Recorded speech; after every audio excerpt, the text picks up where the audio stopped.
a section of every 3 years.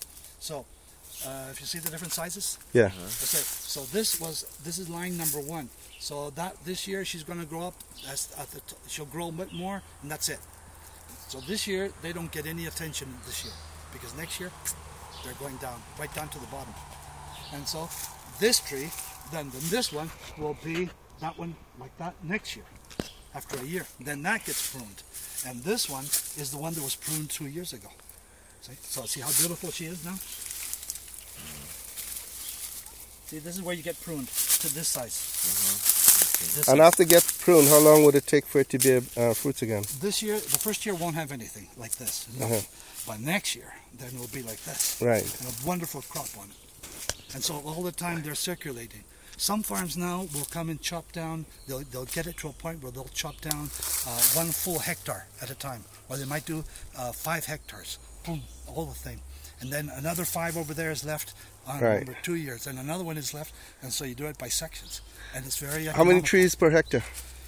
This will have 10,000 trees. You'll have 7,000 trees. 7,000 trees per hectare. 10,000 meters. 1 manzana, as we call it. Yeah. Manzana is 7,000 square meters. Right. So that has 5,000 trees. And it's 1 meter by 2 meters. Right. And so that happens it's wonderful for trees, because all this is giving shade. How many beans can you get from a manzana, for instance?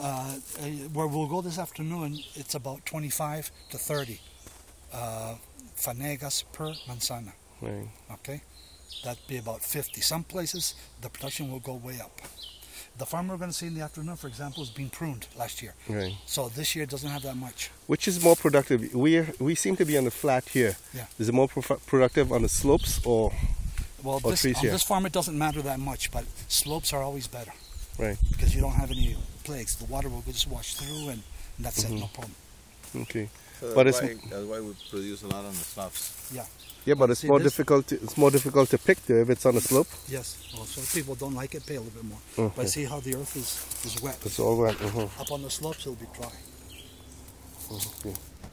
And the best thing is, what the people here will think is that the best is in the summer when all the land cracks up and dry. It's better. And they don't understand why. They say, "Oh no, es que es mejor así cuando está todo rajado." But the real reason is because it gets so dry that the nematodes, these are little tiny small things that get into the roots, and so they dry up and they're dead. So all of a sudden your tree, it's like it being fertilized. It's like this tree, man, we don't know what's going to happen here. But see how high she was pruned? Yeah. But sometimes we prune here. This one, they're just going to try her out for a little bit, and then she gets chopped. La leña